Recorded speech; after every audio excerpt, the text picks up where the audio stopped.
What's up, friends, and welcome into Fantasy Pros, the football podcast. I am Chris Welsh. That is Andrew Erickson. This is the Week 8 buy, sell, trade. Yes, that is exactly what we're doing with running backs. That's how we're kicking this bad boy off. Running back buy, sell, and trades. No Ryan Wormley this week. He will be back with us next week. So it's just a two-man show. I would do the Wolfpack thing, but the Wolfpack was 3. We're just a tag team. Back again. Check and a wreck, and let's begin, Andrew. The dynamic duo is back again. Wormley's not down in the dumps, though, this time. No, not down in the dumps. By the way, I said down in the dumps the week he was out, and then everyone was like, oh, hope you cheer up. And I was like, oh, no, that's not what I meant. That's down in the dumps also is just like, you're not feeling good, but not like a, like that. He's okay. He's good. Yes, he's doing okay. There's no dumps. There's no anything. It's just like, he's not here today. He will be back next week. Worry you not, you Wormanites. He will be back for all of you. We are going to be talking about buy, sell, trade running backs. We've got a trio of running backs we're going to be battling out as well. Some interesting names on this list. Maybe a couple guys returning. That can happen with this.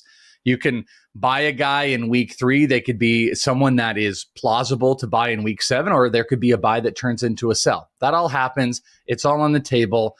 It's going to be a fun conversation to get into.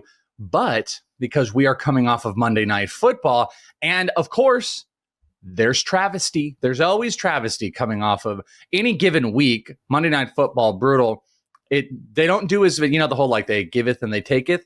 There's not a lot of giveth lately outside of waiver wire fodder for us because we keep losing players. The NFL taketh away Chris Godwin. So from a storyline perspective, we don't really need to break down the games, but we can break down the news. And both Tampa Bay Buccaneers wide receivers are hurt. Mike Evans looks like it's probably going to be like a week, maybe a multi-week thing. It was like the hamstring. I think he might have had a re-aggravation. I think Deepak, who you guys here on the channel, Deepak Chona, had mentioned that this looked like usually the re-aggravations are more severe, so it could be a multi-week thing. But Chris Godwin should be out for the season. I think maybe already confirmed it was a dislocated ankle with about a minute left to go in the game. Absolutely brutal from every perspective for everybody, and you hate to see it because Chris Godwin was having like a season of season. Andrew. He was having a career year. Again, the guy that we saw a couple years ago back with Tom Brady. I know that I was high on Godwin. Debro was high on Godwin. A lot of us were high on Godwin. And man, just to see him go down like that, it breaks your heart to see. Get down to the dumps. Yes, the Tampa Bay Buccaneers wide receiver room. That is, please send your feelings towards them, not Ryan Wormley. Again, he's fine. The Buccaneers need us right now. So when it comes to with Mike Evans specifically, they have a bye week in 2 weeks. So I would assume that we're not going to see him at least till after that. Yeah. So I think it's safe to say he's going to be out probably a month, 3 weeks or so. I wouldn't be surprised if they put him on the short-term injured reserve because that's to do with AJ Brown, but just kind of comparing hamstring injuries. I don't know the exact severity. I am not a doctor like Deepak Chona, but I would say that's probably baseline. That 4-week projection is probably safe, but he'll be back eventually. So hopefully he can be there for the fantasy playoffs run. As for what to do in the meantime, I think it's Jalen McMillan. I think that's the guy you want to look up and scoop up off the waivers this week. Again, he started out really well to open the year, got banged up a little bit. They started playing Sterling Shepard a little bit more. Trey Palmer got more involved. But McMillan, when they first drafted him, it looked like to me, hey, they're not going to re-sign Chris Godwin because he's an impending free agent, and they're going to move McMillan into the slot full-time in his second year. Well, now they're speeding up the process. So why has Godwin been so good this year? Because he's in the slot role in this Liam Cohen offense, which is the same role of Cooper Kupp. I think McMillan is the guy that's going to benefit the most. So I know that in past years, it's kind of been Sterling Shepard has been that slot receiver. I don't think that's the case here. I think it is McMillan that ends up being the number one receiver. And then you see Palmer and Sterling Shepard take a step back, especially when Mike Evans comes back. But obviously, a massive hit on Baker Mayfield overall. And I'm interested to see your thoughts on one of these running backs in this backfield in particular, because if the offense is just worse overall, that's bad for all the running backs. But does a lack of targets and receivers open up pass game opportunities for guys like a Rachaad White or a Bucky Irving? So I'm looking forward to getting into that with you, Welsh. Yeah, we are going to have that because I happen to have, spoiler, a Bucs wide receiver or running back that's on this list. kind of like last week as well, if you remember when we were talking about wide receivers, where it kind of pivoted. There's the potential for me to pivot off of this, but I'm going to kind of stick with it, even though there's, like you're mentioning, there's an opening here. Mentioned that Trey Palmer did see a massive uptick in snaps. So that, it's not just all about McMillan, but I think McMillan is the number one beneficiary, and waivers makes it really interesting as well. Let me ask you this. Who would you rather invest in right now, knowing, obviously there's a rest of season aspect to it, but even going into this week, Jalen McMillan or Juwan Jennings? I think that I would take McMillan rest of over season. Jennings. I think Jennings probably has the most immediate value just because McMillan is still a rookie, and again, I'm projecting him to be in this slot role, but it's entirely possible that Cohen says, oh, he's not ready for it. We're going to use Sterling Shepard. That's Baker Mayfield's guy from Oklahoma. So if I'm wrong, then that could blow up in my face. Whereas Jennings, when he's been healthy, he's been Brock Purdy's guy. So I think immediately, Jennings might look like the better play, but rest of season, I think that McMillan will take on this slot role. And I think that's going to be really good for his value. So even if it looks like a loss first couple of weeks, I think McMillan might be the guy you want in the end. The most brutal aspect of it too is for anybody that plays in multiple leagues. And guys like Erickson and I, who've just got, some best balls over here, you got this over here, is doing the all right, how many Chris Godwins do I have? Like doing it's like the Grand Theft Auto. I'm getting too old for here we go again. Like you just look and I was like FFPC. Oh, that was my Chris Godwin share on a phenomenal team. You looked at a couple. I had him in a best ball. It's a fantasy walk of shame looking to see how many shares you have of that player that you lost. It is brutal. One thing that has been that inverse, you're walking back possibly. What in the Mark Andrews is going on? Mark Andrews defying anything that we're all saying about him, he is becoming relevant again. The problem is it's all touchdown equity. That's not a problem, of course. Like if you've had Mark Andrews and you've started him, good for you that you've had him out there. But it doesn't feel like there's a lot changing. It's just he happens to be scoring nothing but touchdowns. He's the new Chris Carter. All he does is catch touchdowns here. So what do you do with that? Because we're having fun with it. We had some great memes when it was, after he scored, I think, his second touchdown. But I think, are we going to get lulled into a false sense of security with Mark Andrews? Do we think he really is back because he's seeing an uptick in red zone targets? He's just seeing some targets in general. What is your take, heat check on the Mark Andrews situation? Yeah, this one is tough for me because, again, I was really high on Andrews entering the year. And he was obviously so horrible to start the season. And eventually we'd seen so many weeks where I had to give up hope. And now I'm seeing this light at the end of the tunnel. Like maybe it's not over for Mark Andrews. That's what I want to believe. But I also want to be realistic. And part of the reason why I can't be all in on Andrews is his role is not good in this offense. We talked about he had 4 targets on Monday Night Football. It's not changing. He's running less routes and playing less snaps than Isaiah Likely. So that matters significantly. And in the beginning of the season, who was getting the red zone touchdowns and red zone targets? It was Likely. Last night, Likely still had more red zone targets than Mark Andrews. He just didn't score on his red zone targets, and Andrews did. So, yes, he benefits from playing in a high-powered offense. That is not going away. So does Andrews have a high weekly ceiling? Yes, because he's a tight end in a high-powered offense. But I don't think that there really is a floor attached to Mark Andrews because he also scored 2 touchdowns on a night where the following things happened. Zay Flowers had 1 target on the first drive. 1 target.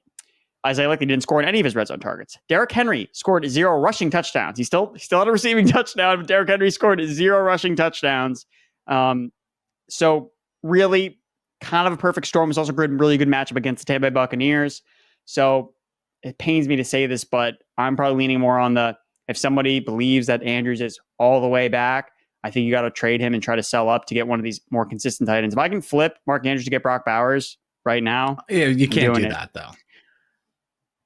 2 touchdowns. Brock Bowers scored 0 touchdowns. So then what's a tight end that I can get? Then share, you know what? If you pull that off, if a legit trade, put that in the comments. Let's give them something. Let's give that person something, even though they're already getting everything. I think first off, tight end for tight end trades just don't make sense. But if you want to talk about a value, I think it's like someone could be like, I'd rather Mark Andrews than Sam Laporta at this point. I just don't you're not getting Kittle. You're not getting Bowers. You're not getting Kelsey. Maybe everybody else is on the table at that point after that. Could you get Kyle Pitts? Maybe. Could you get any? You're just not getting those top three. And then if you turn it into another positional thing, what's the wide receiver you could get at this point? If someone really believes he's back and they've been dealing with Colby Parkinson or whatever as their tight end, maybe they would give you a wide receiver 3. Running back, maybe a flex RB, something like that. Like, I just don't think the level is high. So if you can get above what I'm saying, smash, absolute smash, go and take that. I agree. I think it's a situation where you want to put him on the block, just see kind of what his value is, because we don't know how he's valued in your league, right? Especially what if the Lamar Jackson manager, right? Ooh, I'd love to have that stack. I don't have a tight end that I've really enjoyed. Oh, I can get Mark Andrews. Maybe he's probably a better player to put in a package where you're trying to upgrade a running back or receiver. So you throw in a running back or receiver, then you add Andrews to the deal to a team that doesn't have a great tight end or doesn't have a consistent tight end. Hey, you can get a tight end that you can start. I get an upgrade at running back or receiver, especially because I would guess that most Mark Andrews managers probably have another tight end on their team that they've been probably using because of how bad Andrews started out the year. So you may not be dead in the water, and Andrews is more of a luxury for you than hey, I need this guy to hit, because I think that you probably already course corrected based on how he started the season. And I'm comfortable with that. You just, go put it out there. Here's what I would say. If you have not already, go and sync your league over on My Playbook. Download the My Playbook app, sync that league, and guess what? You can get in on all the awesome tools, especially if you upgrade, because you can use the trade analyzer. You can start putting some Mark Andrews trades to the test and see what the analyzer has to say. It'll also look throughout your league, whether it's waiver pickups, give you trade suggestions and more. Go and do that. Get hooked up with the trade analyzer and more over at My Playbook. Forced to go rogue, hunted from within. This is Call of Duty Black Ops 6. Developed by Treyarch and Raven, Black Ops 6 is a mind-bending narrative and unbound by the rules of engagement. This is signature Black Ops. Dynamic moment-to-moment gameplay, including a variety of play spaces with blockbuster set pieces, action-packed moments, high-stakes heists, and cloak and dagger spy activity. Best-in-class multiplayer experience will test your skills across 16 new maps at launch, including 12 core 6v6 maps and 4 strike maps that can be played 2v2 or 6v6, marking the epic return of round-based zombies. The fan-favorite mode where players will take down hordes of the undead in 2 brand new maps at launch. You can look forward to even more exciting maps and groundbreaking experiences in both multiplayer and zombies. Call of Duty Black Ops 6 is a spy action thriller set in the 90s by the end of the Cold War and the rise of the United States as a single superpower. Head over to callofduty.com/Black Ops 6 and pre-order Call of Duty Black Ops 6. Available on October 25th. Rated M for mature. All right, friends, we are talking running backs, buy, sell, and trade. We have got a trio that we're going to be debating here in just a little bit. It is just Erickson and I as we tackle this. So let's jump into it and let's talk about buys. Let's buy some running backs here. You have a very interesting name because it has been top of mind for us for 4 weeks. I don't know what to make of anything, but there is big positive news coming off of a positive, at least on the field performance. So there are some other backs out there. Your buy RB for the week, Mr. Andrew Erickson, Achane. Let's hear it. Yes, Achane is my buy for the week. The news has broke where it seems like Tua Tagovailoa is going to come back for the Miami Dolphins. All the direction, what's coming out of Dolphins camp suggests that, hey, he's going to start in week 8. He's going to be good to go. And this has been the play behind the Dolphins the last month or so, right? We were hoping that he was going to come back, and that's why you had to buy the Dolphins low. Maybe you did, maybe you didn't. If you were there, it was definitely a tough ride for the last couple of weeks with Dolphins players. But, okay, now we're here. And let's see if this actually ended up paying off. So this was a long-term option and what we were trying to do here, a long-term play. And I still think that there is a buying opportunity here because Tua still hasn't played yet. And just how bad the Dolphins have been without Tua, I think that we still haven't recalibrated the actual values of these players. After Achane played on that Thursday night game against the Buffalo Bills, I was convinced that this guy should be a top 5 running back rest of season. That's how amazed I was with him. And then Tua goes down. He suffers his own concussion injury. He misses some time. But last week was encouraging based on the usage, 15 carries, 77 yards, over 5 yards per carry. Didn't have a massive game-breaking run. Just kept out of the end zone, but I was encouraged. He played well ahead of Raheem Mostert and Jalen Wright. Raheem Mostert lost a fumble, right? So that's not going to help his time in terms of how many snaps he's going to play moving forward. And he also was contributing in the passing game, 3 targets, 2 catches for 8 yards. The other part of this, I don't love the Dolphins' pass game schedule. Rest of the season gets a little bit tougher.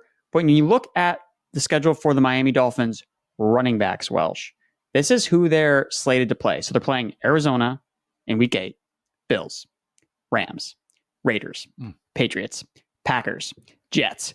Those are all favorable matchups for the run game for Miami. So even if Tua isn't back to 100%, I still think the offense can function better. And I think they'll lean more on the run game. So for me, even though, yes, Tua is coming back, so the price tag has definitely increased for some of these Dolphins players because we know that he's coming back, I still don't think it's high enough that's going to shy me away from trying to go after a player like Achane, who, like I said, after that Thursday night game, my regret was, oh my God, I should have drafted way more Achane. Why didn't I? So I think there's an opportunity here. And I believe after that game, he was my buy that week. And then obviously things spiraled. But so yeah, I'm going back to it. I'm with you on this. So this is my first preface. I am 100%, it's where they've been right or wrong. I'm just kind of feet are dug in, still buying Tyreek Hill, like doing all that stuff, whether it's right or wrong. Devil's advocate, though. Are you worried, not about Mostert, but Jalen Wright? Because in Jalen Wright's usage, boy, he looks good. And that it feels very Achane from last year where it was like, this guy looks really good. Let's give him more. You're starting to feel that with Jalen Wright.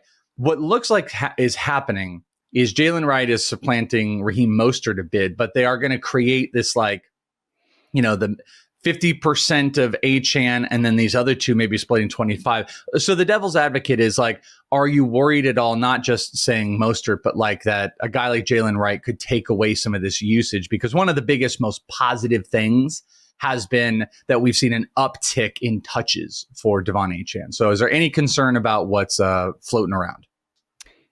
I think that there is probably some concern with Jalen Wright because I admit he has looked great as well. But the play is then get him on your bench too.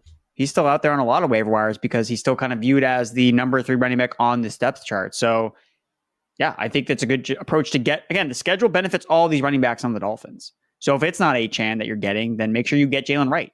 Get him for free. Get him off the waiver wire and then trade for Achane. So that's kind of my rebuttal. I know I have a couple rosters with Wright on the bench.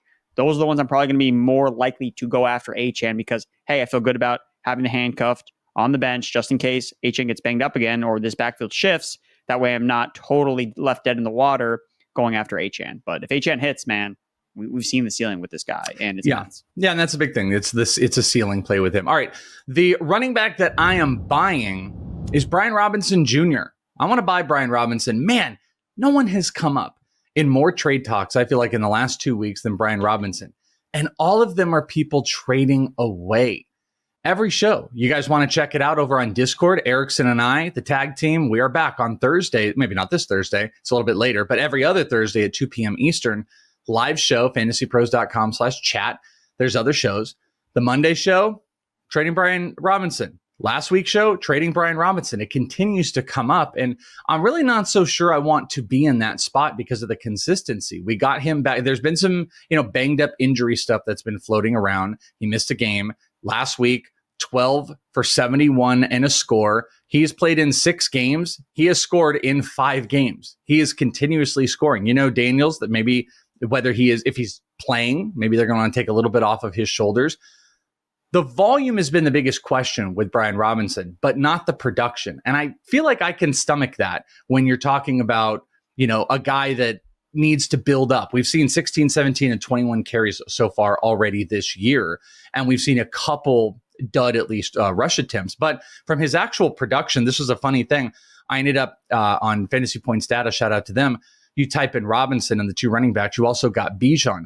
And there's this really fascinating correlation when you look at these guys, they're within 0.03 of yards per carry of each other. They have almost the exact same explosive run percentage, 5.8 for Bijan, 5.9 for Brian Robinson. Brian Robinson has more explosive yards, 31 percentile, and his touchdown rate is higher.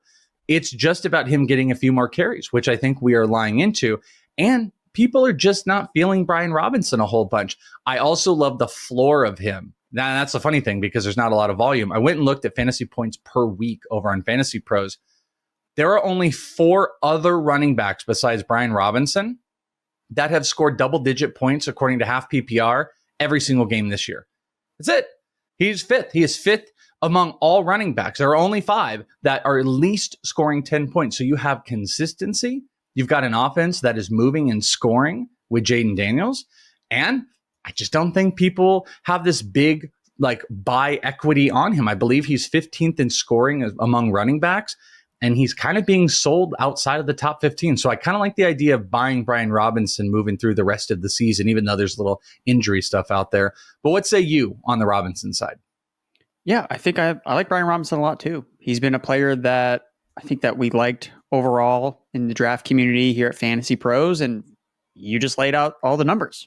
He's been great. He's been solid. And yes, he's been dealing with these injuries, but the fact that he's still producing, right? That's what good players do, even when it's not the most ideal situation. And I think a part of it too is the Commanders keep blowing out all these teams so they don't need to use him as much as maybe they would like to. So if anything, the downtick in usage and touches is helping him get healthier. Right. He's not even playing a lot of snaps the last 2 weeks because dealing with this knee injury and the Commanders keep blowing out these teams. So this week against the Bears, I think is bit of a tougher spot for him, but people know that. So that gives an opportunity to buy on a guy like Brian Robinson because the manager that has him may think, tough matchup against the Bears, probably should trade him right now so I don't get stuck with the bag. But again, sometimes I get caught up in the short-term return on some of these trades when it really is about the rest of season and the long game where I want Brian Robinson on my team rest of season. Does that mean he's going to smash against the Bears in week 8? No, but I think you're going to be happier that you have him on your team the rest of the way when Daniels comes back. Commander's offense has been really good all year. So I co-sign on this pick, Welsh. Yeah, there's a dynamic you and I have had all year of you kind of get a little bit more focused on the upcoming week of trades. And I might have more of a macro perspective of trades over a longer period of time. Not that you don't, but that is sometimes the conversation that we have. So it's good to kind of have some distinguishing about that. So Achane, Brian Robinson, 2 running backs to potentially buy, running backs to sell. Well, we have got that coming up here. But first, the roller coaster of an NFL season, it is moving right along. And it promises to be a month full of tricks, treats, and of course, touchdowns. That's right. And DraftKings Sportsbook, an official sports betting partner of the NFL, is the #1 place to bet touchdowns. Running it in from the 1 or an 80-yard bomb, we don't care how they score. We want to bet them. And DraftKings heard us, and they are delivering. Whether you want to find plus money Brian Robinson touchdown calls or Achane, maybe parlay those 2 bad boys together for a big old buy, sell, and trade win. You can do it over at DraftKings. And here's a reason for new customers to do a touchdown dance of their own. Bet $5 to get $200 in bonus bets instantly. Score big with DraftKings Sportsbook, the #1 place to bet touchdowns. Download the DraftKings Sportsbook app and use code FANTASYPROS. That's code FANTASYPROS for new customers to get $200 in bonus bets when you bet just $5. Only on DraftKings. The crown is yours.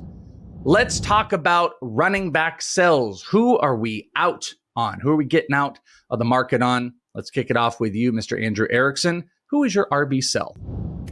I'm going with Tank Bigsby for the Jacksonville Jaguars. So he's been a player we've talked a lot about on this show as a buy, as a sell. I think for me, it comes down to I just kind of want to wipe my hands clean of this Jaguars backfield. I don't feel great attaching myself to Jacksonville rest of the season. And Tank Bigsby coming off this absolute monster game, 26 carries, 118 yards, 2 rushing touchdowns, 66% snap share. But it was kind of the perfect script for him, right? The Patriots defense, like Rod Mayo said, is soft. And that's the perfect matchup for a guy like Tank Bigsby to take advantage. They didn't have Travis Etienne in this specific matchup. Doug Peterson, immediately after the game. Yeah, Tank's doing great things, but Travis Etienne is still the RB1 in this offense. Now, if he's not the head coach anymore, then it doesn't really matter what he says. So you got to keep that in mind here. But I still think that ETN, whether Bigsby is the starting running back or not, it's still going to be a 1A, 1B situation. I don't think this is a full takeover Tank Bigsby. We saw it with the Buccaneers, right? Rachaad White kind of left for dead, and he starts the game and ends up playing a decent amount over guys like Bucky Irving and Sean Tucker. So I'm just concerned about rest of the season, what this backfield looks like. And when I look at the schedule specifically, the Jaguars have the dead last schedule for fantasy quarterbacks, number 32 overall. Tank Bigsby, to me, is a game script dependent running back. When they're up on a team and they can just feed Tank Bigsby over and over and over again, I believe they ran the ball 17 straight times against the Patriots. That's not going to fly when they're down by 10, 15, 17 points. Bigsby's not even going to be in the game because even when ETN has missed time, they've been using Dearness Johnson in that pass catching role. So I'm concerned about the projected game scripts with Tank Bigsby where he may have monster games when they're winning, but if they're losing games, I'm concerned he's not going to be of any value. So you also look at the strength of schedule tool on FantasyPros, third worst ranked schedule for running backs for the rest of the season. If there's ever a time to sell on Tank Bigsby, it would be after this absolute monster of a game. So I think it's worthwhile to put him on the block, package him to see, hey, I can take advantage of him having such a massive week and kind of wipe my hands clean of the Jacksonville backfield. Yeah, and I hate to kind of do it, but I think it makes a lot of sense. He does not play third downs. He can't pass block. That's one of the reasons. He's coming off in those situations. So Etienne will never actually go away. He doesn't have the volume. It's not a good team. It's a bad team. And it's a guy that had massive volume. Even though we've been in the buy territory, if you can sell on the high. But I think that's kind of the key here. So let me throw you real quick here, because what does that sell high look like? If you could sell Tank and get J.K. Dobbins, who would you rather have rest of the season, Dobbins or Tank? J.K. Dobbins. Okay. And I kind of think, as I'll always point out, RB for RB trades, it's kind of tough. Maybe there's like a twofer in there. Who would you rather have? This is a bigger discussion. I'm trying not to put in the players that we're going to do in these trios. So let me move to this one. This is a higher one. Chuba Hubbard. Is it like absolute no-brainer? Oh, man. Chuba is so hard for me to grip because of the Jonathan Brooks thing, him coming back, and the fact that Carolina's been so bad and Chuba still produces no matter what. I still think I think I'd still just take Chuba because who can I start next week? Like, who would you rank higher just next week? So again, with Chuba, I feel like I have to look a little bit more short term because that's where his value lies, is the short term until Jonathan Brooks returns. So for me, yeah, it would probably be Chuba Hubbard. So yeah, I'll take Hubbard. All right. That's kind of a tough one. All right. Let's talk about the running back that I'm going to sell. I also think this is tough. The good thing about yours with Tank is coming off of like a monster week. And I think there's this like positive trend. You know, we talked about him. I highlighted him. What was it, like week 2 or 3? So up. This running back has been trending down. And then there's a big major injury. The running back that I want to sell, and I did put this in kind of pre the Chris Godwin, but I still hold to it, is Rachaad White. The obvious piece of why I want to get off of Rachaad White, or that it's a phenomenal trade time, is the most obvious and can be obvious. Scored 2 touchdowns. Like, that's the thing that you guys should be excited about and take advantage of. He caught 6 balls for 71. I think if I'm looking here, yeah, this is like the best game, not even just from a touchdown, because he had not scored a touchdown until this week, by the way. Well, they scored 31 points. But this was the first week, I think, over like 110 yards. He had 111, a bunch of catches, but still only 10 carries. In fact, he has had 10 carries or less every single game but the first game of the season. So I think there is a sense of optimism that there is, as much as you can have optimism for a big injury. Mike Evans and Chris Godwin going down, I think, opens up people's brains to, holy, this could maybe be more Rachaad White. My problem is this is becoming a trio set. We didn't see Sean Tucker be a full 1/3 of this offense, but we saw him get snaps.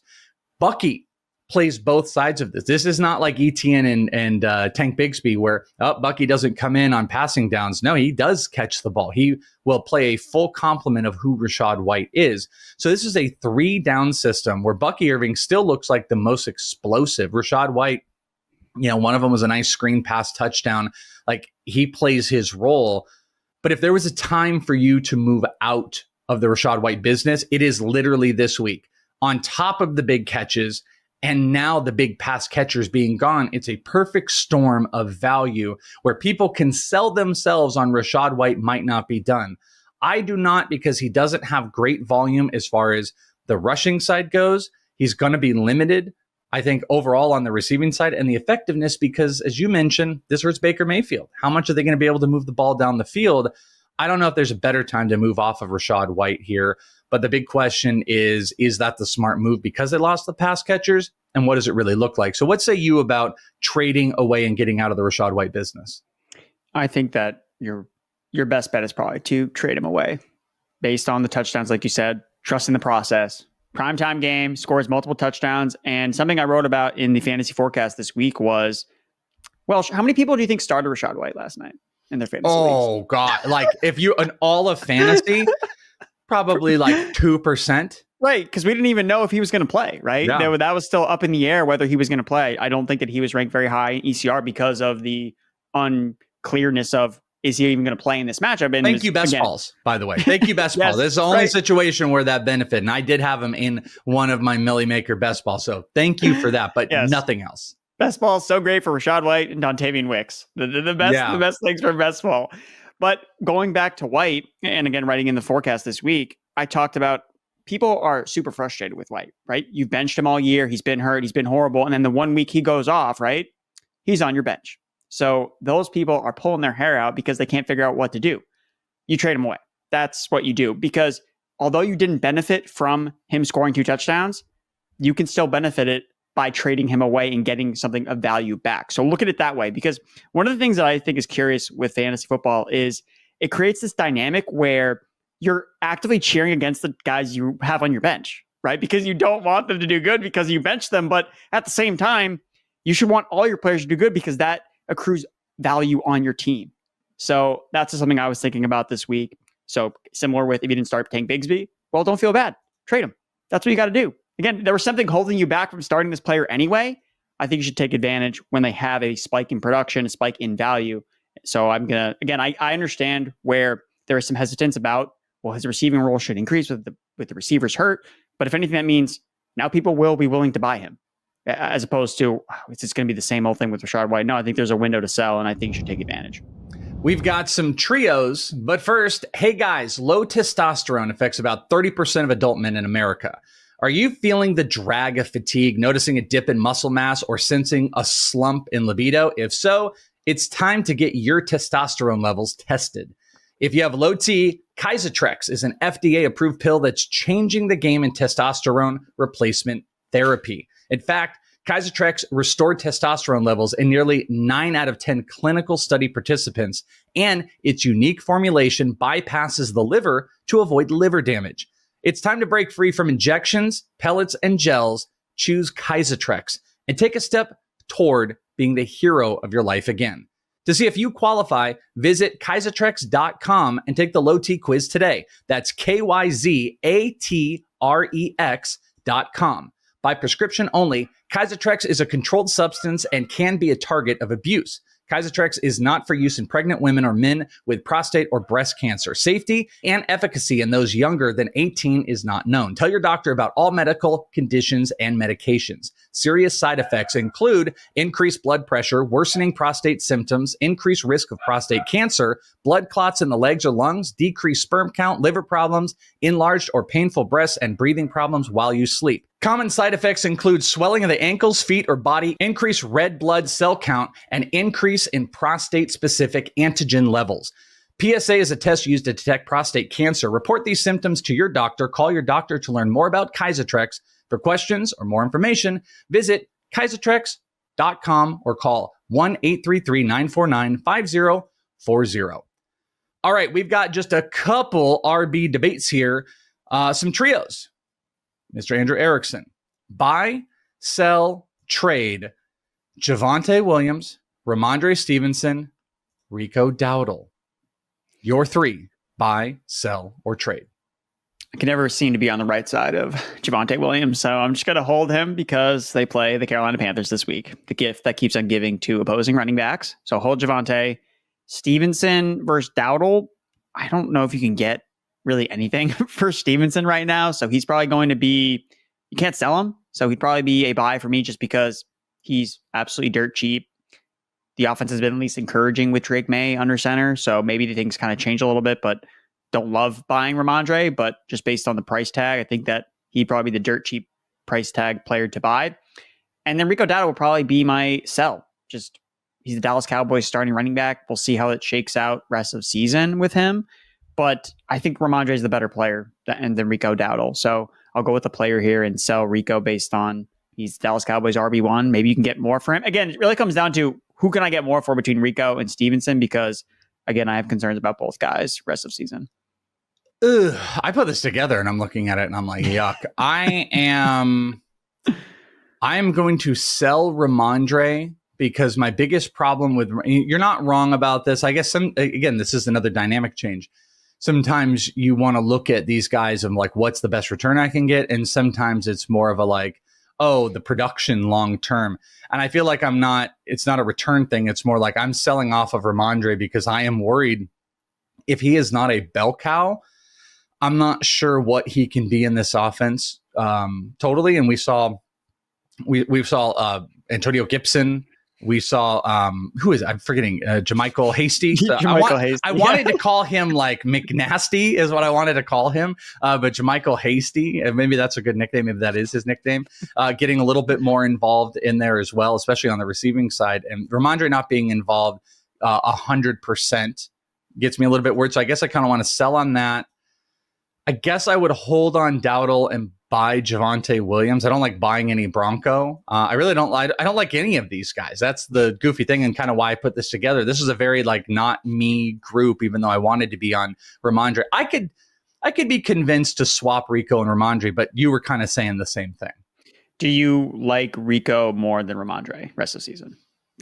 I don't. I can't put, unless we see something totally different from him this week against the 49ers. I would still take Rhamondre over Rico rest of the season. I get Rhamondre's going to have games like he did last week where he's horrible, but he's facing the Jets this week, right? What are they going to try to do? Run the ball. The Jets don't have a good run defense. So Rhamondre's going to be up and down just because of the offense. And Drake May has his moments, so I think the run game will have its moments as well. But in certain game scripts, Stevenson just kills your team. So. I think it might actually be Rico because it's like Stevenson is one mistake away from being from sitting on the bench, being kicked off the team. It feels like he is on thin ice. And you have, wasn't it Mayo that's talking this whole team is soft and stuff like that? I think Rhamondre's soft, but it's like I kind of assume that might be one of the people that we're talking about here. So I just don't think I want any part of the running backs. As I think about this more in real time, I think maybe going after Rico, just maybe it doesn't work out, but then we know what Rhamondre is at this point, right? Low end RB2, that's best case scenario. That's kind of what he's going to be. Whereas Rico, but if he comes out, Dallas Cowboys offense is firing on all cylinders, then maybe he's a smash. So I think I'm going to change my answer. If I could swap for Stevenson to get Rico, even though it could be, it's risky, I think, but I think at this point in the season, it's time to take some risk, especially with a guy like on the Patriots. All right, let's take a look at these three. Aaron Jones, James Cook, Najee Harris. Buy, sell, trade. This little bit of a higher group. This is like a tier of RB2s that are sitting out there for you. So again, Aaron Jones, James Cook, Najee Harris, buy, sell, trade. I want to buy James Cook because I think that he's still the RB1 in the Bills backfield. I get that Ray Davis also was productive, but he scored the touchdown in garbage time. He wasn't really involved in the first half. So I still think it's James Cook. Again, they were easing him back in after the injury. I think that he's still going to be fine. So I like James Cook as kind of like a buy low. Najee would be my sell. Jalen Warren's getting healthy. And the schedule for the second half of the year for the Steelers has all 6 AFC North matchups, which I don't like. So I'm going to sell on Najee Harris. And Aaron Jones, look, he's one of these running backs where unless he gets hurt, he's going to be a smash every single week. He's going to be a low-end fantasy RB1. So unless you have the crystal ball and say, well, this is the week Aaron Jones goes down, which I don't. So please let me know because I have him on one team. I want to know how to deal with him. But he's been too productive to give up, so I would hold Aaron Jones. I am going to, I'm going to hold James Cook because I'm a little bit more worried than you. Not that Ray Davis is completely taken away, but we're seeing this slow uptick and he's getting a tiny bit more snaps. I'm just not sure what we're in for with James Cook right now. So I'm a little bit cautiously optimistic, or just I'm being cautious about it. So I'm going to put him in the hold territory. I guess I'm going to buy Aaron Jones, just simply because, the usage doesn't look like it's some like crazy monster, but Cam Akers didn't take anything away. Ty Chandler doesn't seem to be taking anything away. He's getting healthy. And then, as you mentioned, with Najee Harris, Jalen Warren always scares me. When Patterson's healthy, it scares me. Maybe Russ, and being able to throw the ball as they are is making this a little bit more efficient. But I'm going to move off of Najee Harris because I just really haven't bought it as the guy this entire year. So there you go, my friends. Those are the buy, sell, and trades running back edition with Mr. Andrew Erickson and myself. I want to remind you guys, we've got lots of live streams. Make sure you're on the YouTube channel. The YouTube channel is going to hook you up here. Go to youtube.com/FantasyPros. Make sure you're locked in. We got live streams, I believe, on Wednesdays and Thursdays that are going to be answering lots of questions. So put on the notifications so you know when we are live and so we can get your questions answered.